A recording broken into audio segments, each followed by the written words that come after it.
শনিবার খড়দায় রুইয়া শিল্প তালুকে জলা জমি ভরাট করে নির্মাণের প্রতিবাদে তৃণমূলের দুই গোষ্ঠীর বিবাদের তুঙ্গে ওঠে।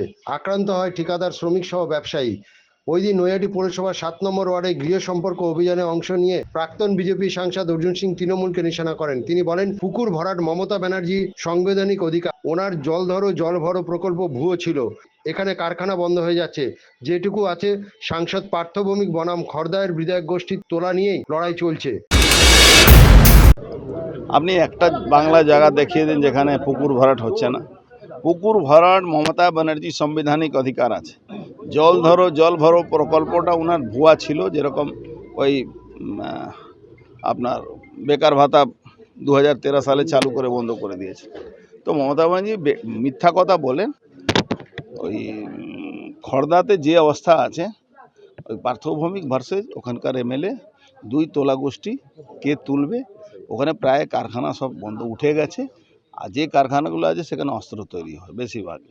পাশাপাশি এশার চাপে কাছাড়পাড়ায় স্কুল শিক্ষকের আত্মহত্যার চেষ্টা ঘটনাকে সম্পূর্ণ মিথ্যা বলে দাবি করেন অর্জুন সিং।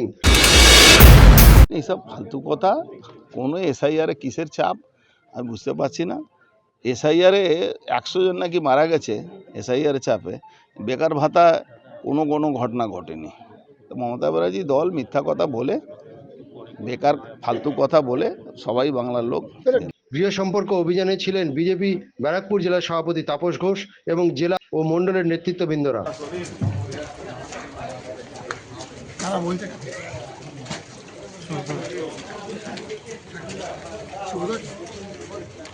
পেছন থেকে উঠে গেছে না।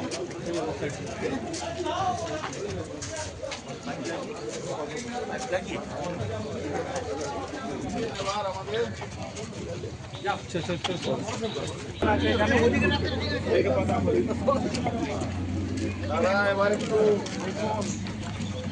বাংলা থাকবে না বাংলাদেশিরা।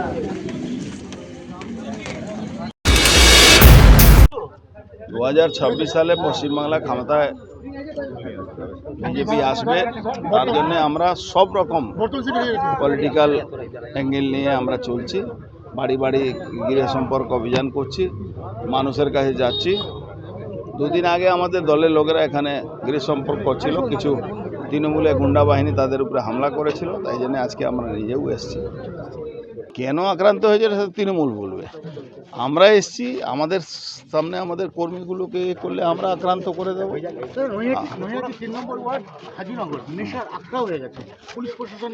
পার্থ ভৌমিককে এই প্রশ্নটা করুন। হিস্সা ওর কাছে যাচ্ছে, জেহাদিরা ওখানে থাকে, ওরাই ড্রাগ বিক্রি করে সারা এলাকাতে। মানে যদি নর্থ 24 পরগনা দেখবেন, তাহলে নৈহাটি 3 নম্বর ওয়ার্ড সাপ্লাই মেন জায়গা হলো, আর মালদা হলো নর্থ বেঙ্গলে। এটা পার্থ ভৌমিককে জিজ্ঞেস ও সব ছাড়ুন। কোনো মুসলমান সিপিএমে থাকবে না। মুসলমান তৃণমূল, আর হিন্দু বিজেপি।